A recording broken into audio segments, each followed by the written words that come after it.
Yo, Shortbox Nation, hello again. Welcome back, and thanks for pressing play today.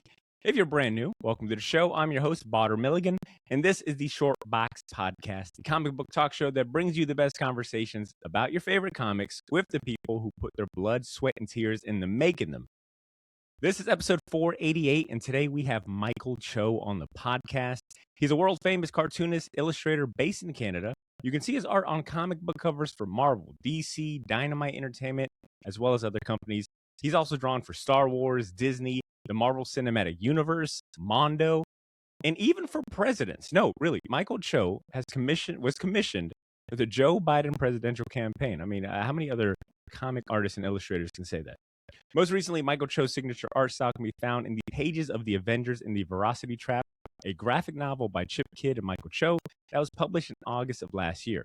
And if you walk into your local comic shop right now, you can see Cho's artwork on the covers of the latest Space Ghost comic series and the new Thundarr, the Barbarian series from Dynamite, which just launched this month. Michael Cho is currently doing the covers for both of those series.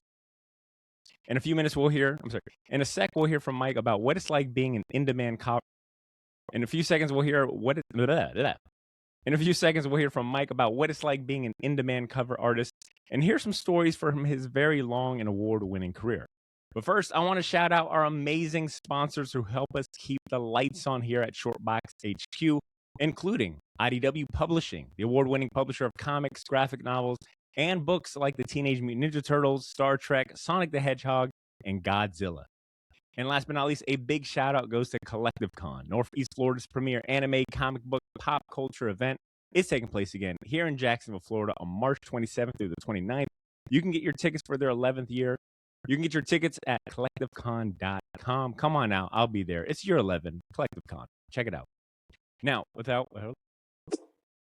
further ado, let's welcome our guest of honor today, Shortbox Nation. It's Michael Cho. Hey, Mike, how you doing? I'm good, thank you. Thanks for having me on. Hey, it is a pleasure. I have been a fan for a long time. I've already complimented you. I'm gonna say it on the recording. I love this view that you got going on. For my video viewers, Michael Cho looks like I'm talking to Mr. Rogers right now. You got a cardigan sweater. Yeah, you're in what looks like a very comfortable seat. You look cozy. You look really cozy, Mike.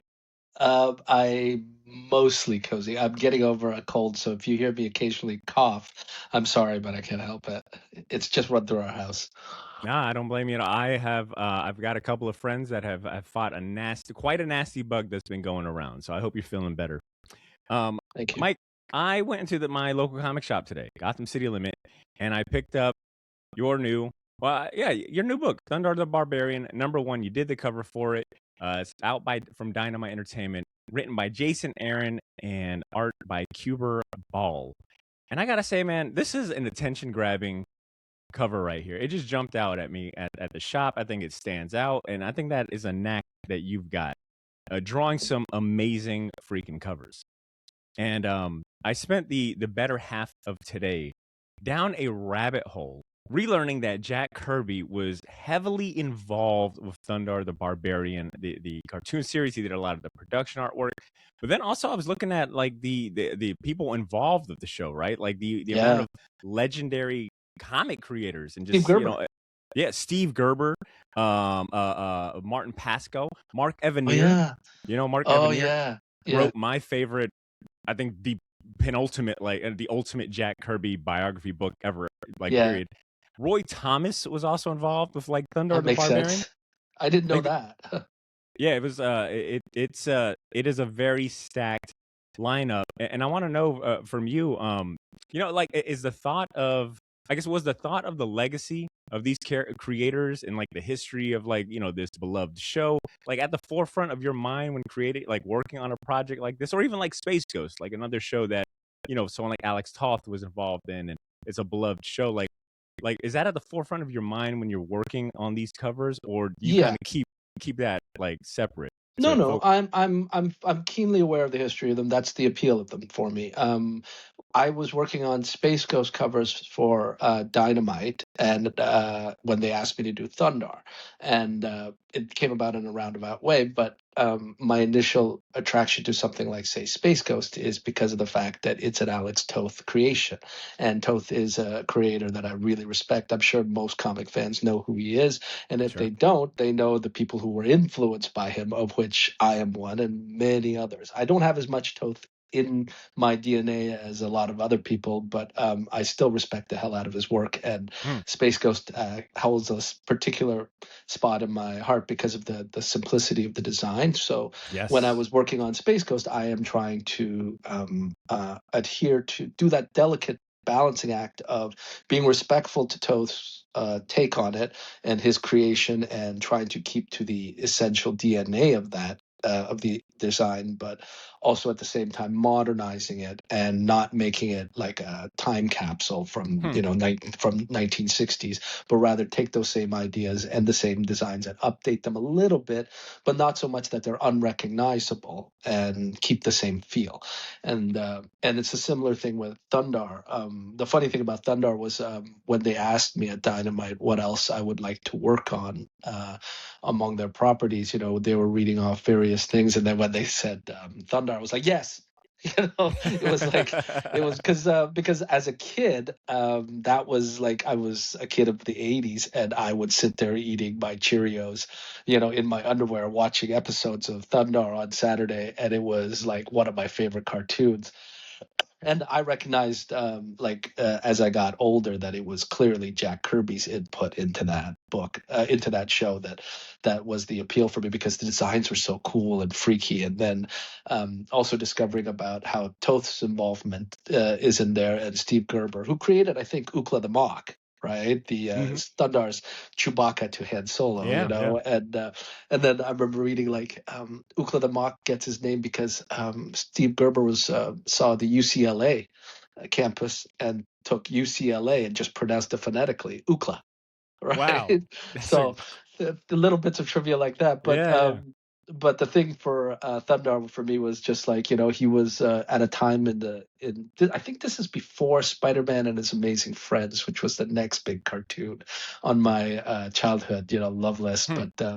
But Thundarr was the one that was the real action cartoon. You know what I mean? Yeah. Like, there were riding horses, they were in danger, there were lizard men, there were wizards, there were helicopters and destroyed cities. It's like, the first 3-minute intro is enough to get you hooked if you're a kid, right? Yeah. And the fact that we were all watching Star Wars at that time, and then Thundarr has a flaming sword that looks like a lightsaber, and then he was gonna chop up robots with it. I mean, that's what you're there for. I think everybody who probably there's probably a large contingent of people who are buying the book now who remember that, and they're like, Yeah. oh, this would be so good to see it in comic form. So Yeah. my job on that, on Thundarr, when I got the gig, was Thundarr has a lot more Jack Kirby than Toth. Even though they're Hmm. both designers on it, the real interesting stuff, the stuff that sticks out, is a lot of it is Kirby's stuff. So for me was to try and honor Kirby's take on Thundarr. Again, still, adding my own self so that I'm not Yeah. submerging myself completely, trying to do a pastiche of Kirby, but updating it as well, and trying to convey, what my love of that property was, filtered through my experience and my growth in the 21st century. Yeah. So that's generally what I'm trying to achieve on those covers, and it's been a thrill. I've got like I think the first issue's out now, and I think I've Hmm. done 5 covers already Oh, for wow. them. So there's like 4 more that are coming, that you'll see, and I'm supposed to Hell get yeah. on the next one real soon. Mike, what's your what's the first thing you do? Like, what's the first step in your artistic process when you get an assignment like Thundarr or like Space Ghost? Because it sounds like you definitely do your research. Is it research heavy, or are you like doing thumbnails first? Like, what's the first thing you typically do? It varies. It varies because, for example, if I get assigned a main cover, and that's usually a lot rarer than me doing variant covers. Hmm. When I get to do a main cover, then generally I'm asking, what do you have about story or script, something that I could play off of to make an interesting cover. And I don't know if readers, or I mean listeners, know this, but due to the nature of comics, a lot of the time, when you're doing the cover, the story isn't finished. It isn't drawn, definitely. There might be a script there. there's probably a synopsis, and if not, they probably got like a one-line thing like he fights Gemini or something. So you're trying to build an interesting cover based on that. But the first step in a main cover is then research and finding out, okay, what is the story? Read the comic, read the script, read the synopsis, whatever you have. Do the research on the costumes, the locales as needed. Like when I'm doing, say, Marvel comics, a lot of the times they'll say, draw Hawkeye, and I have to ask which Hawkeye, what costume, and then I'll say, is it this costume or this costume? And they'll go, no, there's a new one, and I will send you the reference. So then you figure that out, and then and so after all that research is collected, I'm trying to figure out what is the most exciting scene. What is the most exciting depiction I can do, and then working out the thumbnails and layouts for that. But if it's a variant cover, a lot of the time it's not the main cover, and then there's a lot more freedom because you're no longer beholden to, say, stick to the story. You just have to make an attractive image. Yeah. And I personally kind of like that because it gives me a lot more runway to do crazy stuff and have fun. And that's really the joy of this work for me, is that opportunity to make a fresh image unburdened by technical limitations. So a lot of the times, for example, with the Space Ghost stuff, I don't even ask them what's the story about or something. Because it's a variant cover, so I sit there and I just try to come up with the most eye-catching image possible without repeating myself. And with Space Ghost, I've been doing this for a while, so I have like a set like 4 ideas that I'm sort of alternating between. I try to do a cover that is just features Space Ghost. It is very painterly or very rendered, and then I try to do one that's very designy and it's more about concept. And then I try to do one incorporate the whole group in a comic book and try to make a traditional comic book cover. And I alternate between these kinds of approaches or combining these approaches. So that's generally what the first step is. Do you have it now when you're working, like when you're like really in the meat of it? Like, do you have anything? Because I can see a little bit of your studio, but not a lot. But I'm more so curious. Like, do you have anything on in the background, whether it be like music, movie, or something, or is it?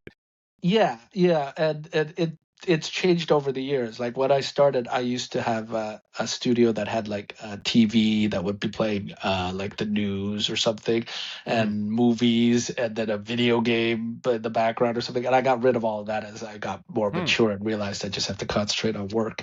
Yeah. These days, this is really sad, but I'm an NBA nerd, so I just listen to NBA podcasts while I'm drawing, and if I have to do something particularly complex or requires a lot of thought, then I'll go into just like put on some music that's non-vocal, right? Like instrumental music, or I find myself listening to those. This is how sad I am these days. I find myself listening to those things on YouTube where it's like intense study music for people with ADHD or something, just so that it has like some sort of sound in the background, but it isn't going to interfere with my thinking or hear another voice or 2 or 3 people. Like if I listen to like basketball news, which is, or a podcast, there's 2 or 3 people talking, and then my brain can't try and figure out, what's the next thing I have to draw here, or how do I render this arm or something. But so it varies according to what the job is. Generally for covers, it's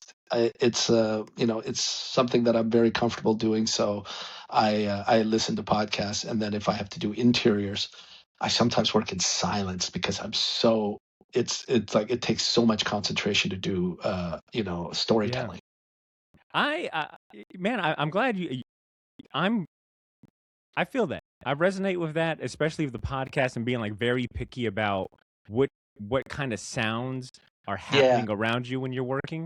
I heard this. I recently went to this is super nerdy, but I went to like a podcast conference a few weeks ago.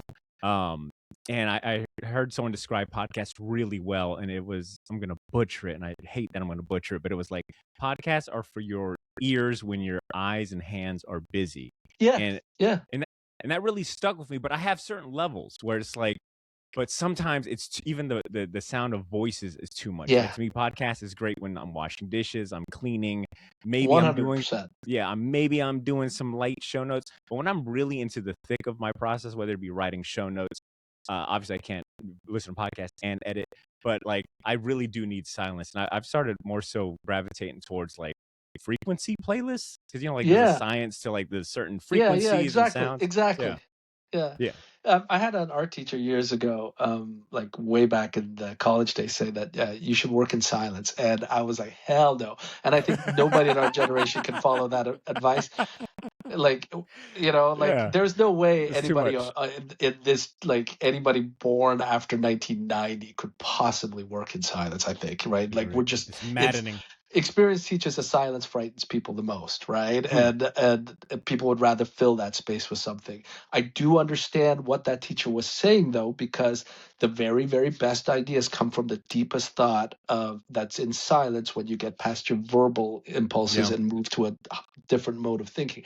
However, the trade-off for that is an intense loneliness that most artists are working alone in their studio like 12 Yeah. to 14 hours, and there's only so much loneliness you could take. The reason why we listen to voices is the reason why I listen to voices in podcasts is because I'm sitting there going, it's 2 a.m. and I'm drawing, and everybody else in my house is asleep. The kids are asleep, and I'm working alone, and I'd like to make it feel like other people are here with me. So you listen to the same podcast crews and feel like Damn they're right. part of the gang that's in your studio Yeah. with Yeah. you, Yeah. and you Yeah. can shut them up when you need to, you know? You're preaching to the choir, Mike. Exactly. I love all of that, Mike. Are you more? Do you work like with traditional tools, paints, pens, brushes, or have you made the transition to like full digital, or is it a mix of both? I do both. I do both Okay. across the board. People ask me that all the time, and it's like because they go like, "Oh, this looks digital. No, that's traditional. Oh, that looks traditional. No, that's digital." It's like I'm comfortable going across the board. I'll occasionally do stuff that is all traditional or all digital. I'll pencil something digitally. I'll ink it traditionally, color it digitally. I will take a digital piece, print it out, add effects by hand, and then scan it in again, whatever it takes to make a good image. The Wow. only rule of thumb I have, well, there's two. One is whatever makes the best image, right? Hmm. Whatever's most appropriate for the project, Mm-hmm. and it provides the best outcome. And then the second rule is if it's got Batman on it, I draw it traditionally because I could sell it. Hmm. Goddamn right. Yeah, get your money, Mike, as you should. So that's what I learned a long Hmm. time ago from Yeah. better artists than me. And they were like, if you never draw Batman, draw traditional. There's always a market for people who want Batman. You know? Yeah, I actually, you know what? Speaking about your original art, what is the site? I was on. I think are you still represented by Albert Moy? Is that Yep, the yep. okay? Yeah, you've got a dedicated. You know, there's a dedicated Michael Cho page on the albertmoy.com website, and man, there is. You have drawn some amazing images. I recommend anyone if you just want to peruse some amazing. You know, if you want to treat your eyeballs today, go on the Albert Moy website and go to Michael Cho's page and just look at some of the original art that has sold and some of the ones that are still on here. I mean, some incredible stuff. And you know, Mike, I what I love about interviewing artists is that I mean, it really is like a feast for my eyeballs. It's like me being able to intake some beautiful artwork. And it got me thinking. So I went down, you know, a very obvious rabbit hole of your artwork. And I try to think about what are some of the earliest images I've seen of your work, or what was my first conscious exposure? Like, what images stood out to me or came to mind when I thought like Michael Cho? And my mind immediately went to I don't know if they were the variants or the main covers. I think they were the variants, but when Marvel was doing the Civil War 2 and you had a series of covers that were like fight Fight posters. cards, Yeah, yeah, man, dude. And I want to say they also released them as like little promo prints, like yeah. really small promo prints. I think I have all of them in a box somewhere. But man, and I mean just going through the rest of your catalog and bibliography, I think what makes you stand out among other artists is like you've got your color choices are insane. I think your line work is super clean. Your lighting always feels like it's perfectly placed, and I think it's easy to see like the Alex Toth and Jack Kirby influences in your work. I think that's very apparent. But I also think there's also there's a certain cinematic quality to it that reminds me of like really famous movie posters. Like Mm, I'm thinking like John Matos, is he the one that did the Rocketeer poster? okay. Yeah, yeah, Saul yeah. Saul Saul Bass. Bass. Thank Yeah, you. Yeah, yeah. yeah. Vertigo, the Man of the Golden Army, Robert McGinnis. You mentioned, Alex Toth being, somewhat in your DNA, and Jack Kirby, obviously. But who else would you say like have influenced you? Like, if we were to look at like the Michael Cho DNA, like who are some of those names and influences for you? This is an awkward question because I have like, I'm, I'm, I have a lot of different influences that are not comics. Oh, that's You fine. know, that's I the stuff that like part of the interesting stuff that what I find interesting in comics is finding people who came into comics bringing another set of skills. You know, the first time I saw Bill Sienkiewicz's work when he started becoming Bill Sienkiewicz, you know, that's when you realize, like, as I was a teenager, I realized there's another way. Like, comics does art doesn't just have to be comic art. You could bring other influences into comic art. You know, Neil Adams did that a generation before, and so forth. You know, but and we see more modern cartoonists like Dave Johnson, for example, bringing Yeah. exceptional design ability to comics, you know, and they brought that from another sphere, you know, rather than just being educated through comic art. So not all of my influences are comics related. My stuff is really diverse. The stuff that I like design. I like fine art. I love contemporary art. Hmm. I love the illustration, you know, which was my major occupation before I started doing comics. Was I was a editorial illustrator, Oh, well. and I worked in illustration primarily, you know, until I started doing comics. So I like to bring a different set of influences. I do have real comic influences though, like you know, I love Kirby. I love my favorite cartoonist is of all people Noel Sickles, the guy who basically inspired Toth. You know, I like Hmm. to get back to the bedrock of things when I learn about when I'm interested in something. I try to like a lot of cartoonists look at their favorite artists and then they just ape that when they're starting out because that's what you do as a kid. You copy Sure. panels. I copied John Byrne when I was a kid, you know, and Barry Windsor Smith or something. But then you go, and for me it was, I want to find out who influenced them. I want to find out who influenced that guy, and then I want Yeah. to go right back to the beginning. And when you go right back to the beginning, you get the three or four guys that every cartoonist who of the golden age and the silver age mentioned as the paragons, which are like Alex Raymond, Hal Foster, Milt Caniff, and to a lesser extent Noel Sickles, because he didn't do as much. But Noel Sickles is the guy who taught Caniff. And when I when I was learning cartooning in my 20s, Sickles was the one that opened my eyes to what you can do in black and white. Hmm. You know, I was a kid. I don't know how many people who would be listening to this podcast who are like artists or aspiring artists, but when I was a kid starting out, I was really good at inking very clean lines, but I had no understanding of lighting or volume or shadow.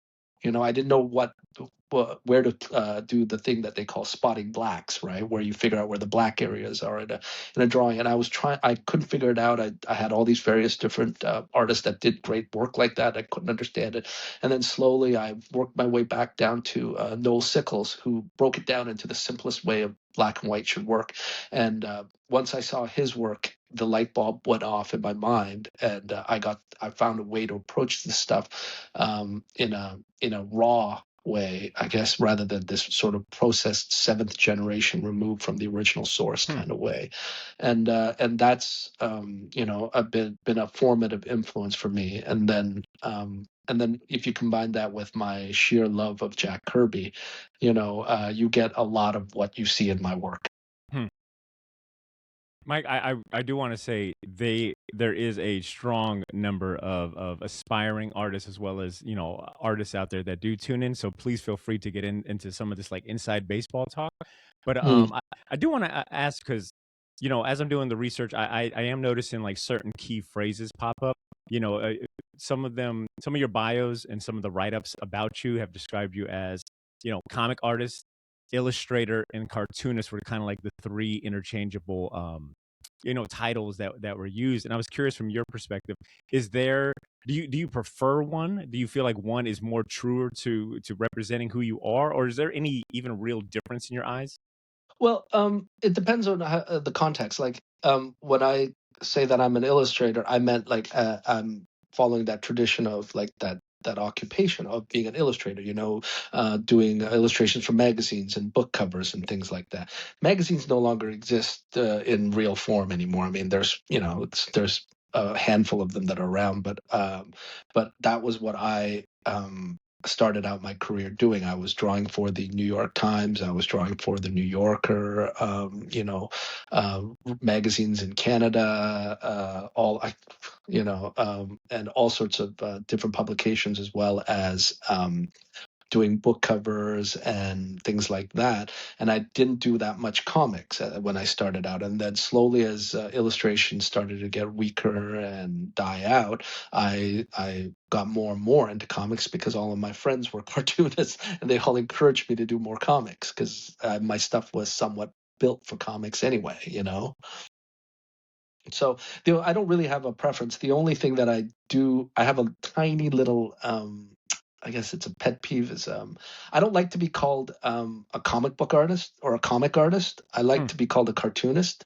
okay. That's the only thing, and I don't really see a major difference there. But the only thing is that a cartoonist is like, I don't hate the word. I'm not ashamed of, like, I see people who are cartoonists who refer to themselves as a comic artist because they don't want to be mistaken for the guy that draws, I don't know, the little 3 panel gags or something, right? And I'm Sure, like, sure. it's all comics. And some of the best storytelling happens in 3 panel comics. Hmm. So I don't mind being called a cartoonist. I enjoy that term. Mike, do you remember what is because this was something I was having trouble finding, is I was trying to find what was your first like credited comic book work, and I was having a little trouble trying to narrow it down. I think a lot of it doing dealing with that you've done so many covers, and it just trying to find certain information. Well, I guess I can ask you directly, like, do you remember what was your first, I guess, like, credited comic book work, or the one that you felt like, okay, I'm doing this professionally?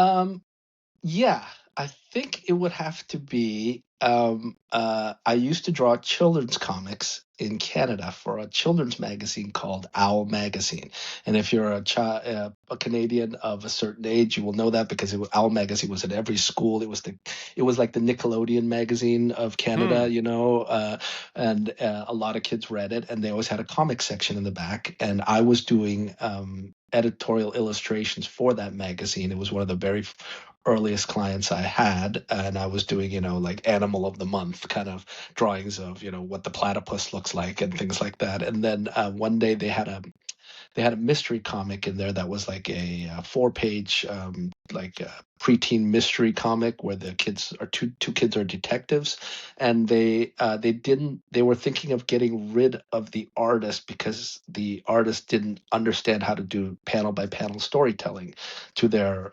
satisfaction. So they asked me if I would lay out 4 pages of the story for this artist, and I did that. And then the artist got upset with them, and then they asked me if I would continue on the series. So I did Hmm. that for a while, and so I think that's probably my first credited comics thing. And then beyond that, the only thing that comes approximately the same time is when I started in comics, I did a lot of indie comic work. Mhm. So I had a comic that I did for a local literary magazine that was a 2 pager about a girl who works in a variety store, and that was probably my other published story as well. And then in terms of comic cover work, that's a tricky one. Like, if it's mainstream comic cover work, I want to say that I did some work for DC. I did like a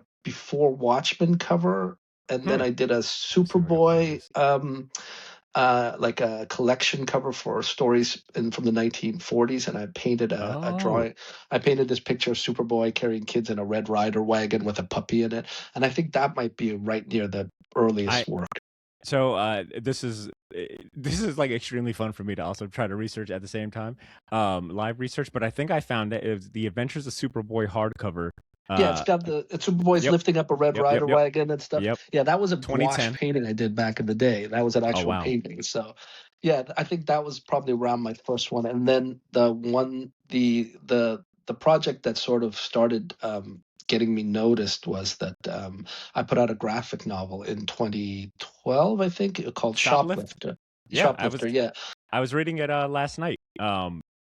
Loved it, man. The two tone approach. I noticed that like even like looking at your some of your covers for Marvel. I think there was a like a month or so, Yeah, or a period of time where you were doing like a two tone variant cover of Marvel comics. And then I was reading Shoplifter last night, two tones as well, black and pink. yeah. I, why do you prefer? I guess why do you gravitate towards a two tone? Is it like a personal challenge thing, or is it like an opportunity to?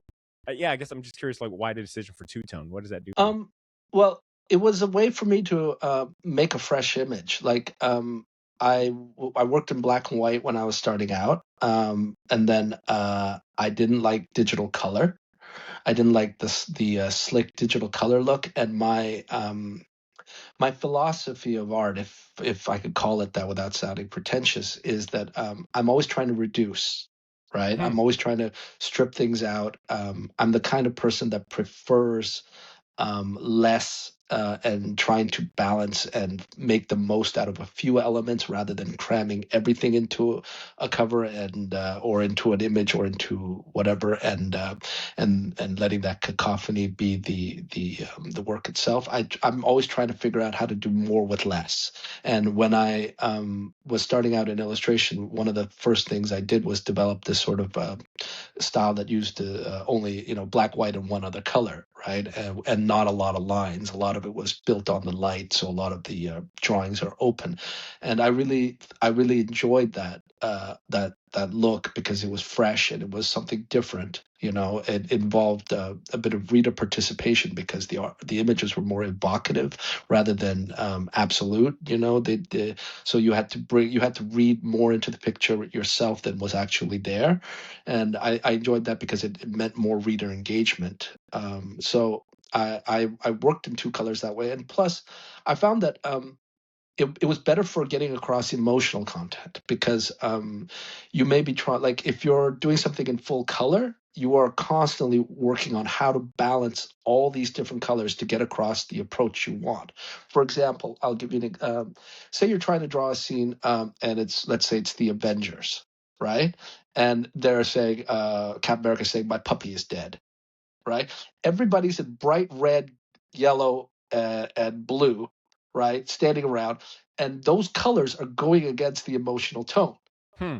You know what I'm saying? So you're trying to Yeah. figure out, how do I get something that has pathos while also seeing the most high key colors possible on a page? Well, that's Yeah. difficult, right? So what if I could strip the color out and replace it with a halftone that substitutes for the color in most people's minds, so you could read it as Captain America's body tone, and your mind knows that even though my color here is like a teal, it's, Captain America's costume is obviously blue in your mind, so you're filling that in with your own blue and such. Then it allows me to bypass the need to figure out color to match the scene, and rather just concentrate on emotion.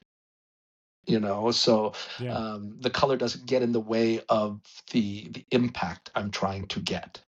Yeah. So that was why I worked in two tone for a long while. I still do, I still like to go back to it, but I also don't like being pigeonholed. Hmm. I'm still that. I still have that sort of shit disturber kind of attitude of the teenage kid who, when you try to define me, I want to be something else. Yeah. You know, and I definitely, I always used to say, I reserve the right to disappoint anybody's expectations of style. You know. Yeah, that's great. Mike, you're a thoughtful dude, man. I was looking forward to this conversation because that was one of the words that comes to mind when I think of your artwork is thoughtfulness, and it's great to hear that that you do put as much thought into your artwork as I imagine you would.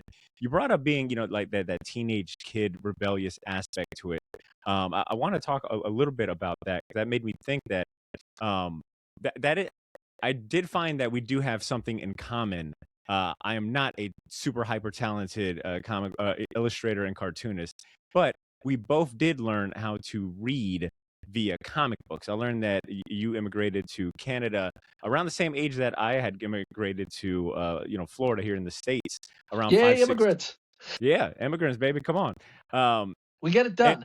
damn right we do. Like that's what we're trying to tell everybody, but they don't want to listen. Anyways, look, I learned that you also learn how to read from comic books. Comic books help me, fine tune my English and just help me read and actually fall in love with reading.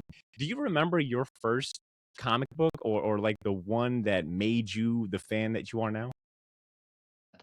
But 100%, I remember. I've actually went to a con recently to buy it again. hell yeah, I do the same It's thing like too. I'm thinking it's issue 145 or 146, somewhere around there, of Iron Man, and it's called Raiders Rampage. It's written by David Michelin. I can never pronounce that name. I don't know if I'm pronouncing it right. And John Romita Jr., the great John Romita Jr., Yeah. with inks by Bob Layton. And it was the very first comic book I ever read, and it was because I grew up reading comics in Korea when I was a little kid. It's called manhwa there. Mm-hmm. And then when I came to Canada, I was like, "There's no giant robot manhwa anywhere. What? Nobody likes giant robots in this country. What the hell?" It's like, how can you tell a story without giant robots, Yeah, you man? funny. Yeah. And there wasn't any giant robots comics at the time. I didn't realize that Shogun Warriors was a comic that was out a few years before. But I mean, they didn't. I was just looking at newsstands at that time, and then I ran into Iron Man, and I was like, "That's like a giant robot, right? Like it's except he's small, but Yeah. he's wearing an armor around him and fighting bad guys." It was like that's the closest I'll get. Gravitated to it immediately, read that issue, and then I was hooked on comics. It's not a particularly great issue. A few issues later, they do a really good one where Iron Man goes to King Arthur's court with Doctor Doom. Classic Oh, issue. I love that. That was a two-part story, and those Yeah, it's a covers are banger. so fucking fire. That Yeah. story is such a banger. It is. I It's reread sick. it recently, and I was like, this still holds up. And John Yeah. Jr., like, I mean, man, I love John Romita Jr., and I loved him as a kid. I mean, in those books, he's not John Jr. yet. So that shows how prolific his career is when you consider the fact that what we understand to be John Romita Jr., like he had a whole early career before he hit that point that was still great. Yeah, That's yeah. what kills me. So, but I was hooked, and so Iron Man was the very first comic I read. My parents owned a variety store with a spinner rack, so I had the luxury of being able to take some comics home and keep them. When it was time to send them back. Whoa, So you I had developed.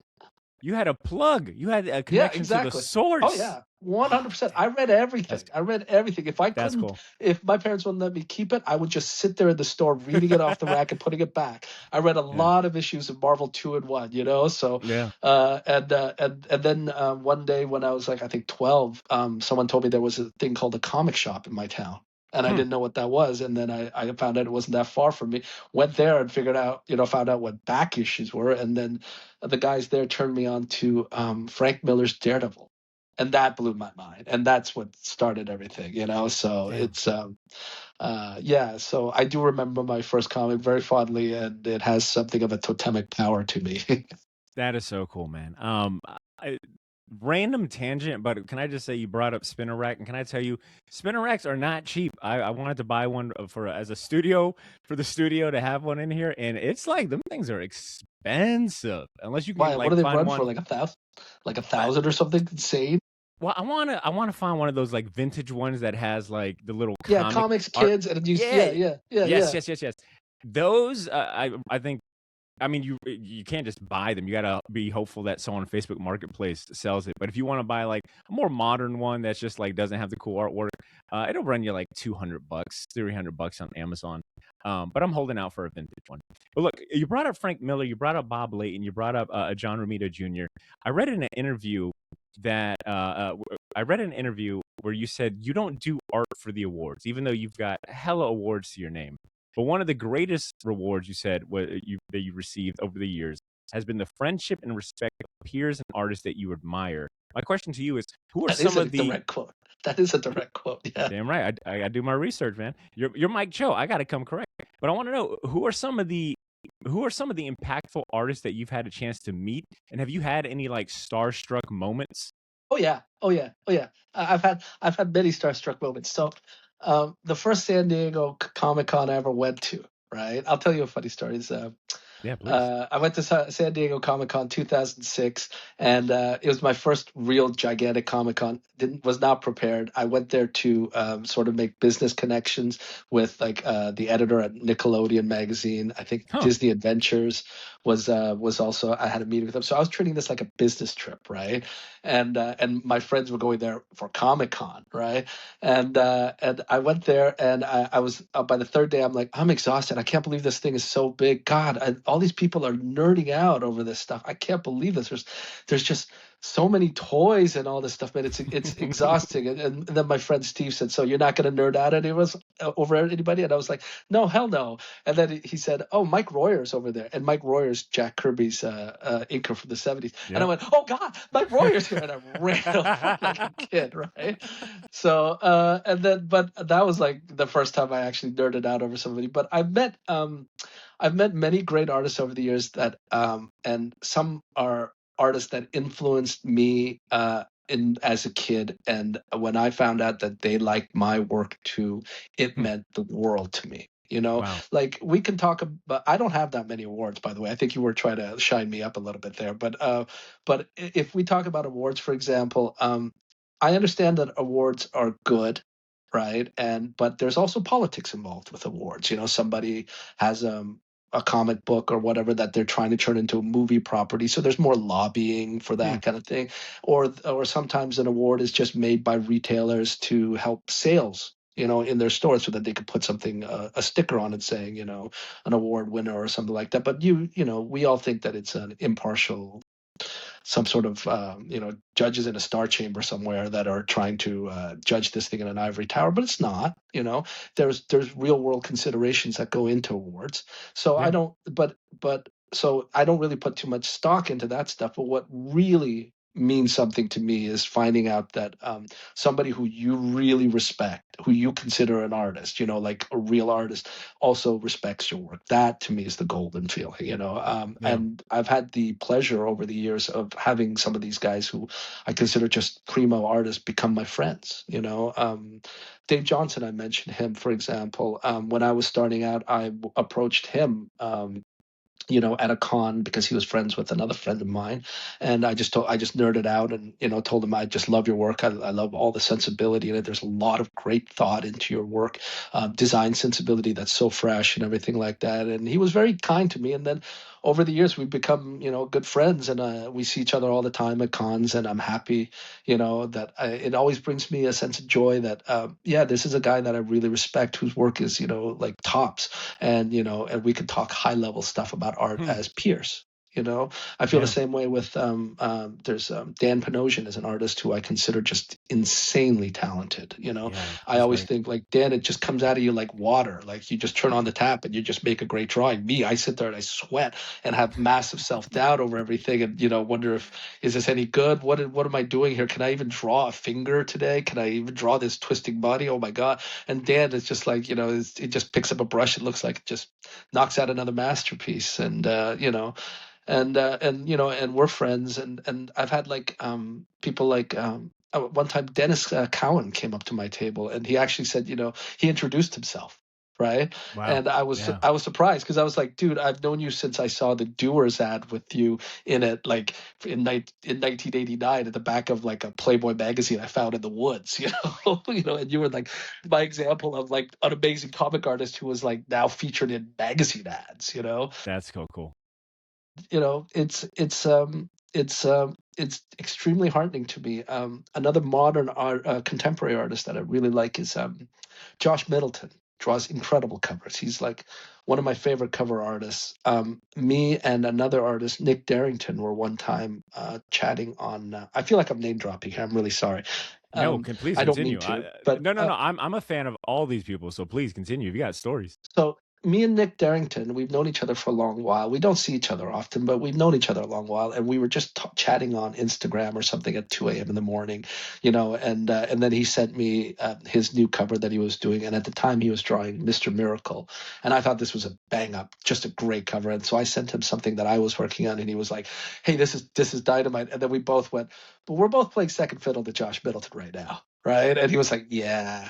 And then one like the next year, I was at New York Comic Con, and Josh came up and introduced himself to me and told me that he liked my work as well, and I was just like, I was floored, because that's the kind of validation that beats any award for me. The respect Yeah. of your peers that's all that you really need. Yeah. If you're in this for the journey to be an artist, you want to just know that you're getting somewhere, that you've done right by the people that inspired you and tried to keep to a certain standard. Didn't let you didn't shortchange the craft. Hmm. That all the work that inspired you and fed you, that you are still contributing to that branch of the tree. Rather than just have wasted all that inspiration that these people have given you and not done great work or something like that, or tried to at least try to do that kind of work. And when you get validation from those people, that's the motivation that keeps you going. Knowing that I've done something, and I can continue to do something in this place. That is amazingly said. That was extremely well said. Very deep. Thank you for sharing that, Mike. On the topic of peers, I would like to introduce you to a couple of my peers and get into a segment of the show that I like to call the Short Box Friends and Family segment. This is a part of the show where I let someone else ask you the questions.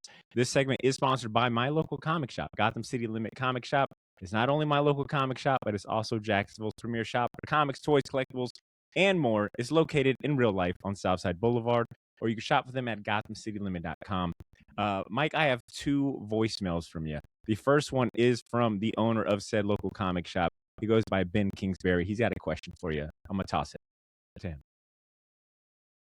Hey, Michael, Ben K from Gotham City Limit, a comic shop down here in sunny Jacksonville, Florida. Thanks so much for taking some time to answer a question. So, fans love your work. It captures a sense of nostalgia that few can create. As a comic shop owner, I can tell you that specifically your covers for the first volume of Space Ghost were the most popular of all the variant covers, and your Thundarr has been doing very well. Just came out this Wednesday as we speak. Your art feels timeless, like you could almost fit it in any era. I believe that modern art, shading, and printing have taken comic art to the next level. How has art changed over the years for you? And has any of what I just mentioned affected your art in any way? Well, I'll leave you to answer. Thank you so much for what you do. We literally couldn't do it without you. And remember, Short Box Nation, always take it to the limit. Big shout outs to Peace. Ben. Big shout outs to Ben. Wow, that is a very, very insightful and interesting question. So, the question was about how has art changed for me in the time that I've been working? Is that what Yeah, it is? I think he's raising a point about like the technological advances. I think also like techniques within comics. Like I I don't want to put words in his mouth, but I will maybe add to that question. I guess is there any when you think of like the when you first started versus where you're at now, and I guess like the advances in technology within comics, coloring, printing, all of that, and then maybe also just like technique. Like, is there I guess what comes to mind to you when you think of like that turning point or like a catalyst for like a significant change in your process? There hasn't been like any like gigantic seismic upheaval. It's been a series of small changes, evolution in the industry. For example, when I was a kid, I mean, comics were done all analog, right? They cut ruby lith for the color, and people handed in artwork on boards, and you didn't get it back because they had to keep it to have a stat camera shoot it, photograph it, right? And then eventually we got digital lettering and digital colors on like hand-drawn comic artwork, and then we started seeing tools that allowed hand-drawn comic artwork to actually be done fairly well in a good approximation of that digitally. And then now we're at this point where the digital tools are equal to the traditional tools, and also because they are so evolved, they can do almost any approach via digital tools, right? So Hmm. you are not beholden to any limits of printing. You are not beholden to any reproduction process that requires a certain approach. Like, for example, you must have line art, or the line art must be absolutely black, or something like that. You can do whatever you want.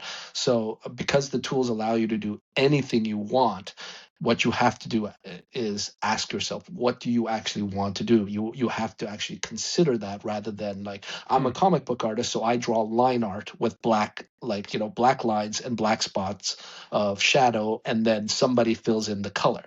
Right now, you can actually, like, that isn't the only way you can draw comics. Now you can do fully painted comics. You can reproduce that with great fidelity, like Alex Ross has obviously shown. You Yeah. can do digital art that looks like traditional art, or you can make digital art that looks completely foreign and completely looks like a mix of traditional art and digital art, or it looks like digital art that was meant to look like an oil painting. So all the different approaches are available and all combinable.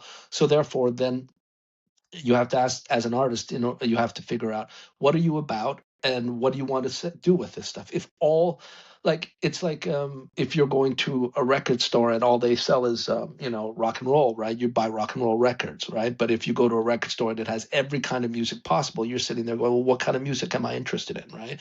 All Yeah. the tools allow you to do anything, so therefore you actually have to consider, what am I doing as an artist? What am I trying to Hmm. do? Rather than, because the other way is to just easily slide down a road where you're just throwing everything onto your page, and you don't know what you're doing, and it's just a cacophony of various mishmash of Yeah. things. So you Yeah. do have to consider your artistic approach more. What I find, what I enjoy about this era of art in comics is, because of that sheer freedom, we're no longer beholden to traditional tools, and Hmm. we're also not beholden to any limits on the printing process, other than the fact that it's printed CMYK rather than Hmm. RGB on a digital screen. So what I try to do is, for me, I use it as an opportunity to question the work approach that I do, and what I am after, in terms of the I guess the impetus for this thing. My thing for me is, I try to approach art with a sort of retro sensibility, but using modern tools, and using them in a modern way. Right. So, for example, I'll show you, like, the graphic novel I did, the Verocity Trap. It's like a kind of a retro book, and it's Yep. drawn. A lot of it's drawn on paper. But when it came time to the coloring, I was sitting there going, I want to try and do high key coloring, like the way comics were printed on newsprint. But if I do high key coloring and it's not on newsprint, the colors will look weird, and because it's going to be on glossy paper.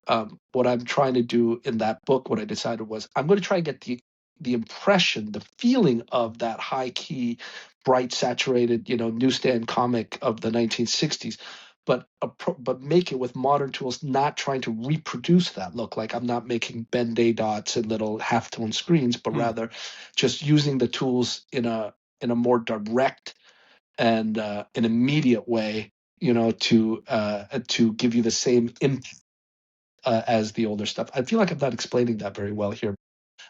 Essentially, what it is, I am I'm keeping the mindset of an older generation of mid-century illustrators, but adapting it to modern tools Hmm. and a modern outlook.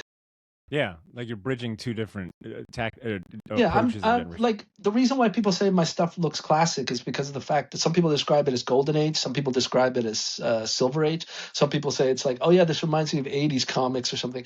Those are all wildly different eras with wildly different styles, but what they have in common, like, is they hit your brain of what comics should be. what you remember of comics, what the language of comics is. I still use the same language of comics. I do it with modern tools, and my storytelling or my design or my image making process is informed by all the decades of advancement that have come since. But I haven't discarded the past way of thinking either. I'm just trying to update it and use, and see if there's something in that can apply to the modern milieu, if that makes sense. No, absolutely. That was very insightful. I think there's just a little bit of a lag. So if I'm silent, it's just me maybe waiting for that to catch up. But that was very insightful. Mike, I want to go into our next voicemail. This one comes from a fellow peer, a fellow podcaster that was excited to submit a question for you. Let's hear from Brad Gullickson. Yo, what's up, Shortbox Nation? This is Brad Gullickson, one half of the Comic Book Couples Counseling Podcast, the lesser half, obviously. I just want to say that I'm grateful to Badr for giving me the chance to ask the great Michael Cho a question. Frankly, I just want to hear him talk Jack Kirby. As an artist who has interpreted his art so many times, Mr. Cho, what was it like to finally draw yourself into Jack Kirby's Marvel Universe? When we spoke to Chip Kidd about the Verocity Trap, it seemed to be quite the emotional experience for him. Was that the same for you? And Badr, if you don't mind, I'd like to sneak one more question in here. Michael Cho, what are the Jack Kirby characters, concepts, or designs that don't get the love that his more iconic work does?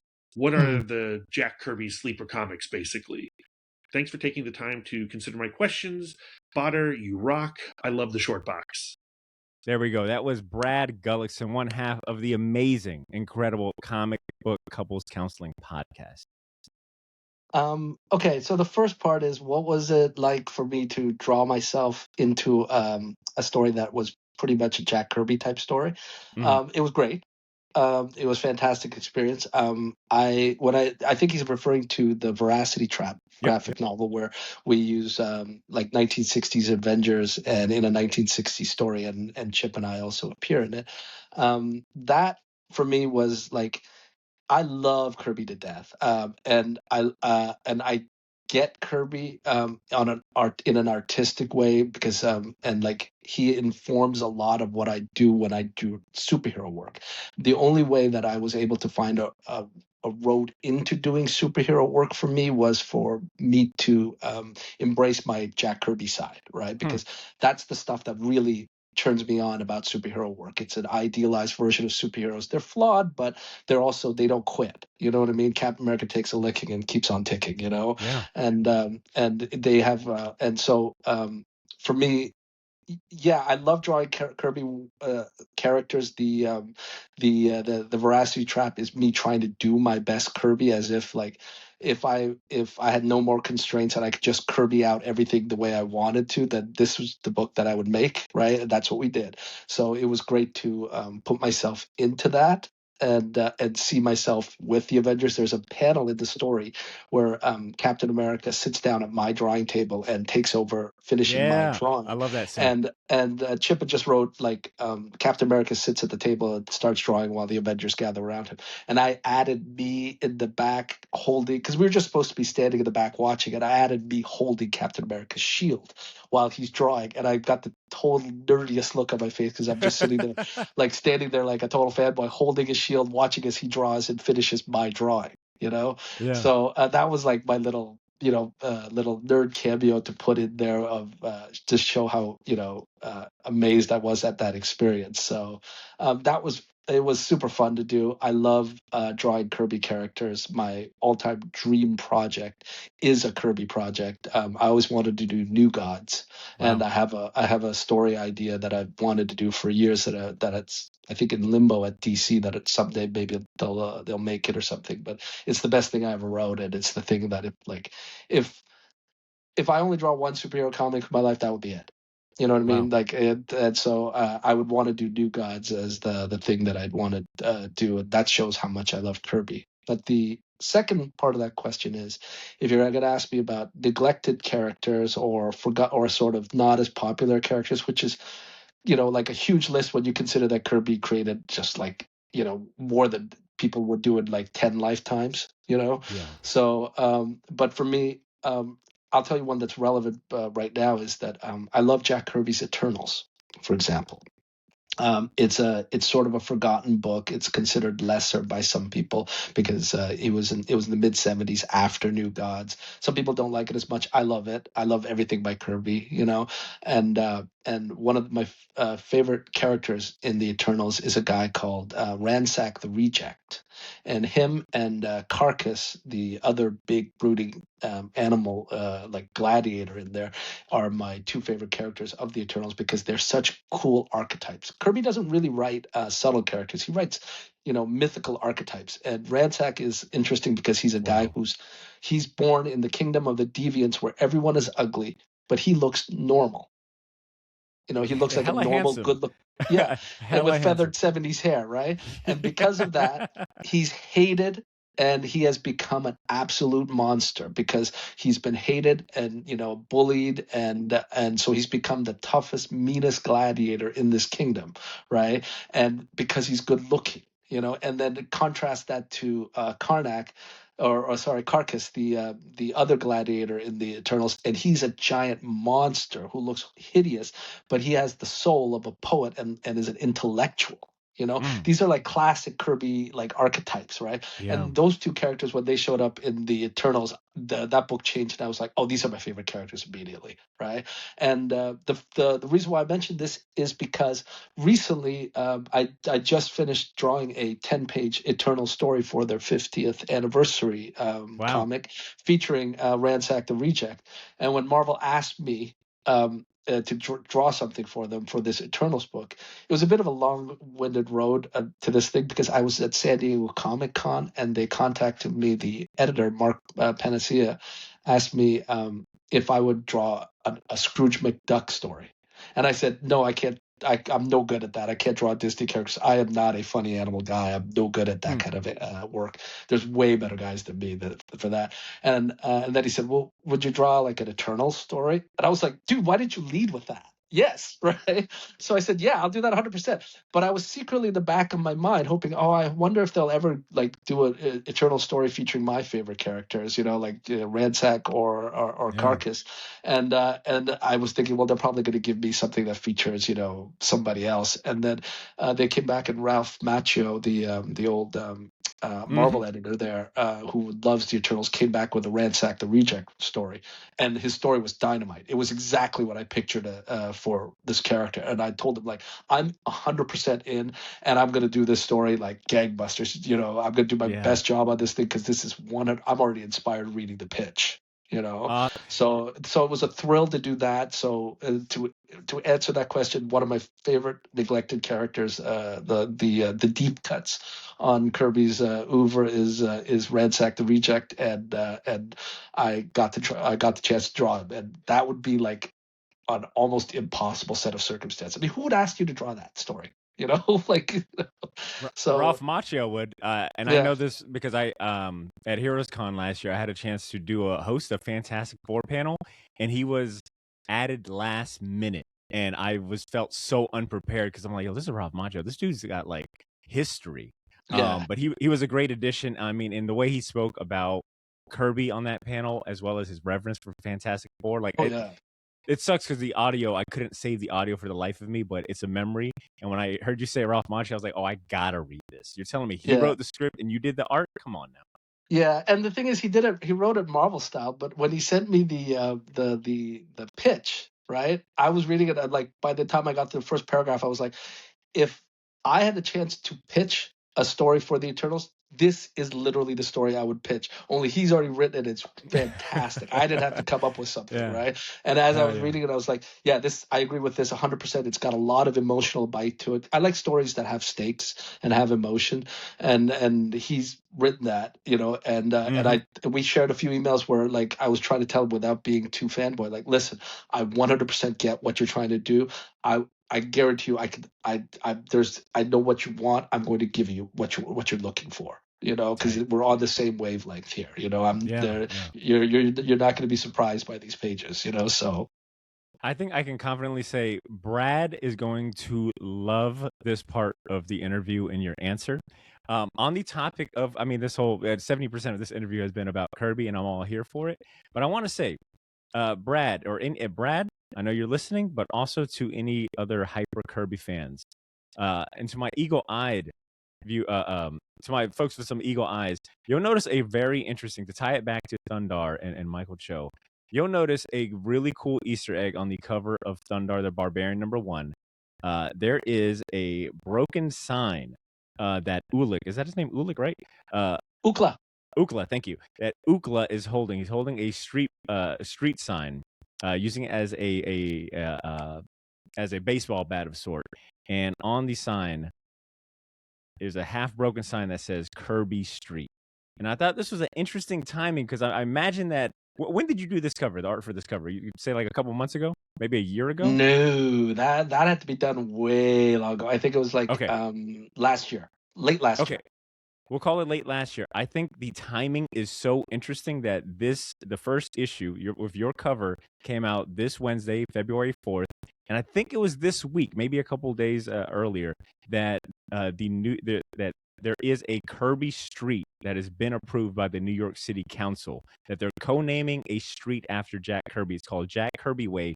It'll be at the intersection of Essex and Delancey Streets on the Oh, Lower East Side. wow. Right? Like Delancey's how perfect. fucking cool is that? Kirby's birthplace is close to Essex Street, so he's getting a street named after him at an intersection in the Lower East Side. I think that is amazing. So when I saw, this cool Kirby Street Easter egg in your comic, and then the news of it actually happening, I was like, there's no, like, this is a weird serendipitous that's kind weird of timing. synchronicity.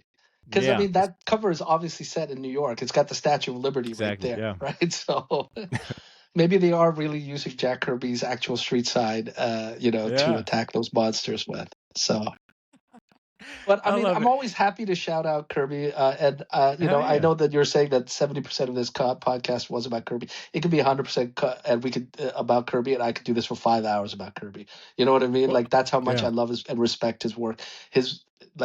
That man has fed a lot of families. You know what I'm saying? Like if there's artists out there who are working in comics, if if they don't already know that, like, your job probably exists because of Jack Kirby. If they don't know that, they should, because there's a lot of, like, I sit there and go, like, the stuff that he made, has made it possible for me to have a career, so I owe that man a ton. I only wish I'd gotten a chance to meet him. I know friends who have, but I was just too young at that time. Sure. Yeah. Well, look, big shout outs to Ben and Brad for submitting some great questions, leading us down some very interesting rabbit holes.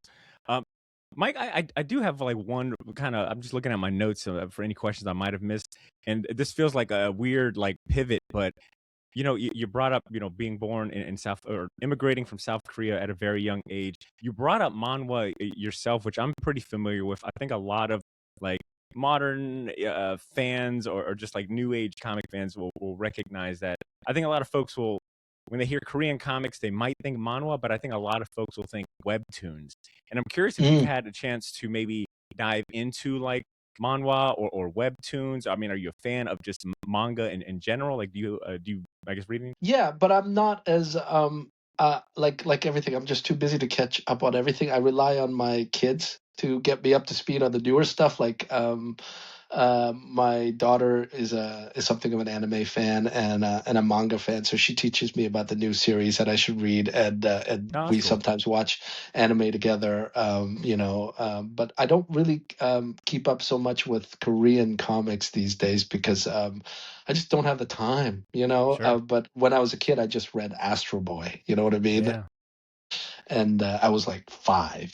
So. I mean, there's a lot of great stuff happening in manga and manhwa, but I'm just not as aware of it these days. I think the last manga series I might have read was, it was like Dragonhead. I think that was like 8 years ago, or maybe I read Vagabond, the one about Miyamoto Musashi. That's the one I would. I think I recently did I recently had started Vagabond myself, and I was reading that digitally, and the amount of screenshots I was reading on my iPad so I could screenshot a couple of pages. The amount of like absolutely breathtaking screenshots and splash pages is like, there is no way a comic book a human being could draw some of these images. It's insane. Well, That's a they do great have series. teams, they are assistants. There are That is assistants. true. That is So true. Yes. just like modern comics here, we have teams for various things.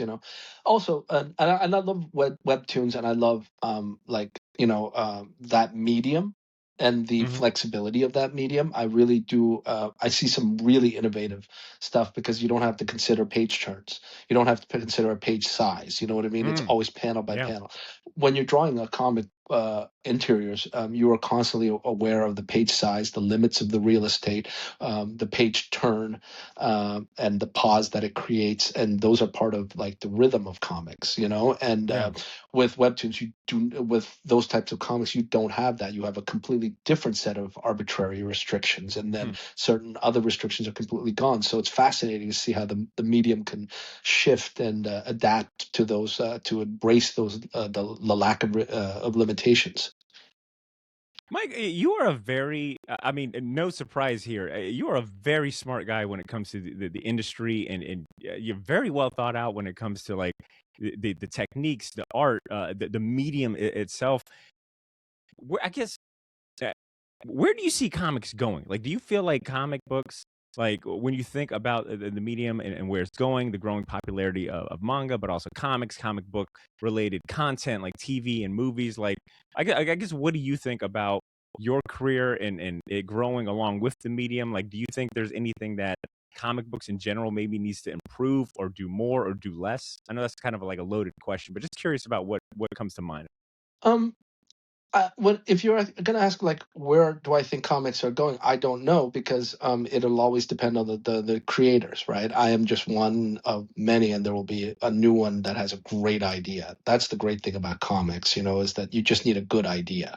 You can get something made, but the thing is, the medium itself is not going anywhere. It's going to be here forever. It was here since hieroglyphics. So even if the comic industry goes belly up, let's say, right, tomorrow or something, and then there will still be people making comics on their own. They'll be making little zines. They'll be putting them up online. They'll be having webtoons. There will be a whole, a different audience of comics that, like, the kids, for example, like, the average person gets into comics when they're like 12 or something, right?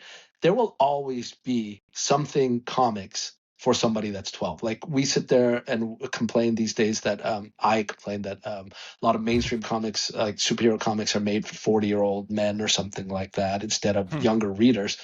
Sure. Those younger readers have the world's most popular comics. Like if you think like Raina Telgemeier, for example, right, with Yes. her Yeah. books, they routinely outsell anything Yep. superhero related. Those are comics.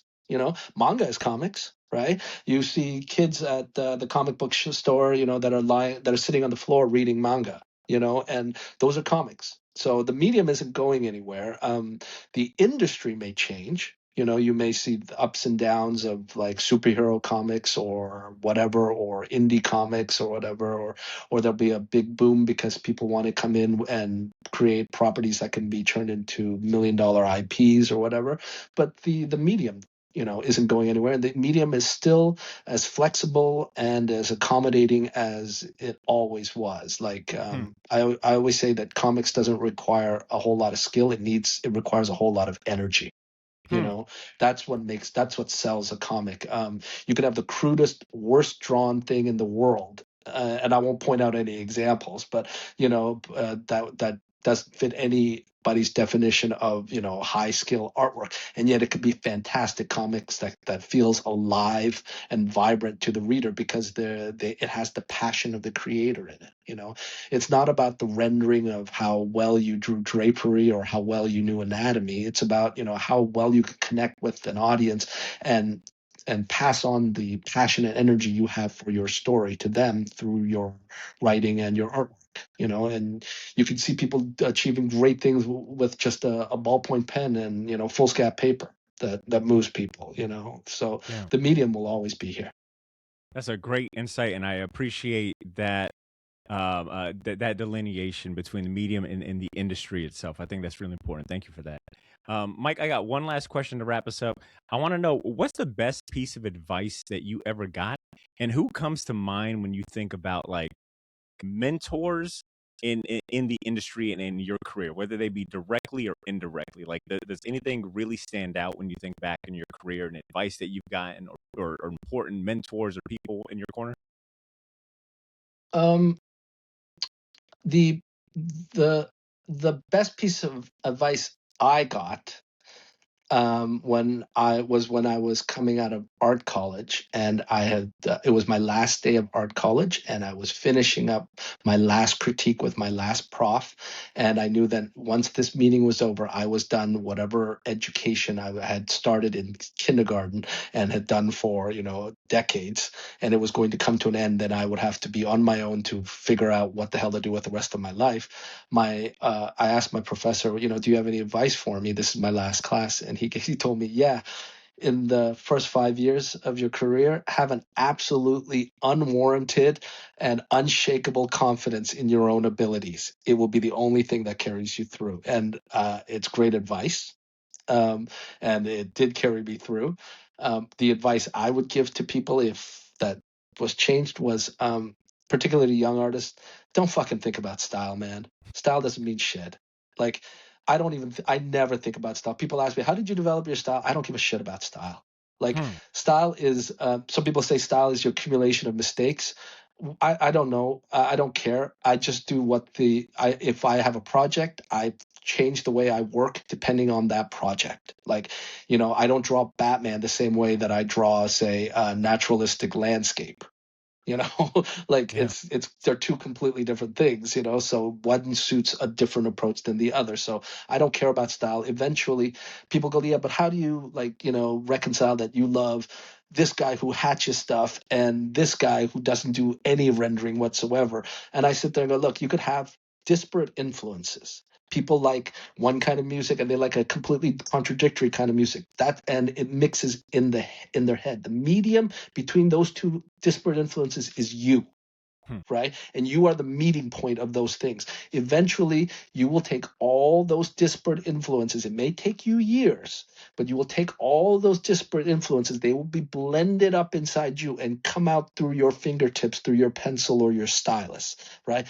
Don't bother trying to, set rules about how you're going to do this, because God forbid that you should have the same style that you had in your 20s when you're 50.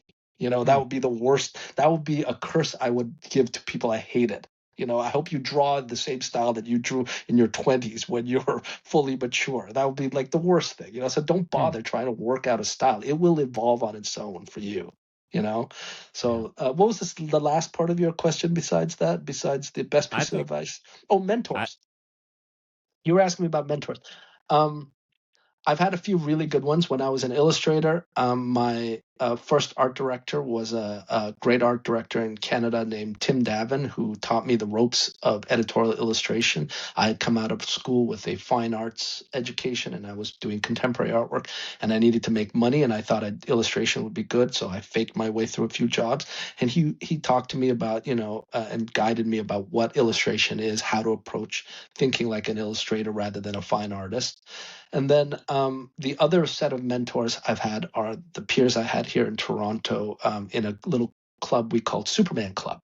And it was a bunch of Toronto-based cartoonists, of which there was, at the time, there was Darwyn Cooke, Jay Bone, me, Ramon Perez, Steve Lanali, and Andy Belanger, Scott Hepburn, and then later a few other people as well, like Jay Stevens joined us and so forth. And we would get together every Wednesday to meet, and we'd go to the comic shop together. They'd pick out the previews and then just mercilessly make fun of things, like, talk shit about stuff. And then we'd go to the same restaurant where we would, trade shop talk and share artwork and stuff like that. And those times were extremely formative for me, because I got to experience the council and the fellowship of fellow peers who were working, and it was an eye-opening experience just to find that I was in a period of my life where I had peers who were accomplishing things, rather than all of us just talking about, like, oh, when we get out of school, we'll do this together. And then you realize, wait, I'm the one doing most of the work and y'all are just goofing off, relying on me, right? Or whatever. So, but instead you had everybody was holding their own. Everybody was a pro. Everybody, was an excellent artist in their own right, but open-minded to other people's artwork as well. And so those years were very, very formative for me too. Great answer. And Mike, it's taking everything in my power to not ask another question related to Darwyn Cooke. I mean, Darwyn Cooke is one of my favorite artists ever. Rest in peace to a legend. Can I bother you Yeah, no. for your favorite, just one Darwyn Cooke story, whatever comes to mind, maybe a favorite memory of him? No, because you can't tell the best Darwyn stories. Listen, Darwyn was one of my best friends. Okay, we lived 5 blocks away from each other. Okay, that's how close we're. What's wild is I met Darwyn because he was sharing a studio with my friend Steve Manali, who's a local cartoonist. Everybody in Toronto knows Steve, but he's not. He's kind of regional. And Steve was sharing the studio with Darwyn, who had just come back from his years in Warner Animation. And Steve was like, "You should meet my buddy Darwyn. Like he's you guys would get along. You guys have very, very similar approaches to things." So I was like, "Yeah, okay," but I was busy and whatever. And he was 10 years older than me. And then one day, I was at our local comic shop, and he had just put out Batman Ego, which was his first major comic work, and they had the pages from it hanging at the comic shop. And I looked at it and I went, "Who the hell is this? This guy's like he's already there. He's got it all, right?" And so I met Dar. We hit it off. We became friends ever since, and I have lots of great Darwyn stories. None of them, absolutely none of them, are suitable for public consumption. If we ever have a drink together, Fair. I'll tell Deal. you a few, Deal. and you'll go, "Oh yeah, you could never tell that story." Deal. He was bigger than life. He was a great, like a phenomenal artist. A curmudgeonly son of a bitch sometimes, just a lovable guy. I miss him daily. And he was one of my closest friends. And the thing is, like, all of our friends, like whether we were in Superman Club or whether I see the American crew of friends of ours, like Jimmy Palmiotti and Amanda Connor, or Dave Johnson, Dan Panosian, and all of the regular gang, Tim Townsend, things like that. Yeah. When we get together, Frank Thierry's another one. Like whenever we get together, we always find that we end up talking about Darwyn, no matter what. Like That's beautiful. it's been over 10 years, and we'll just be having drinks. Da da da da da. Do you remember that time Darwyn did? Oh yeah. Oh man, do you remember? So he's never he's always on our mind. Yeah. That's beautiful, man. No better way to end this. Mike, you have been fan-fucking-tastic. And with that, I will say, ladies and gents, this is the Short Box Podcast, and we just finished talking to Michael Cho about it all. All right, we talked about his cover work on the new Thundarr, the Barbarian series. We talked about his covers on Space Ghost. We talked about the king himself, Jack Kirby. We talked a little bit about Darwyn Cooke. We talked about artistic process. Look, this one had it all. Okay, you can't say that you didn't have a damn fine time in this interview. I will have links to Michael Cho's social media, his Instagram, as well as his website in the episode show notes. Check that out. Pick up Thundarr the Barbarian from Dynamite Comics. Pick up Space Ghost because it's a great comic book, and Michael Cho is doing the covers. I will also recommend checking out the Avengers and the Verocity Trap, written by Chip Kidd, of art by Michael Cho. It is fucking fantastic, especially if you're a fan of Silver Age, Marvel, and Jack Kirby art, all that good stuff. Pick that up as well. Mike, like I said, you've been great. Do you have any parting words, any shameless plug before we wrap up? No, but it's been a pleasure being on here, chatting with you about Jack Kirby and my career. So thanks for having me on.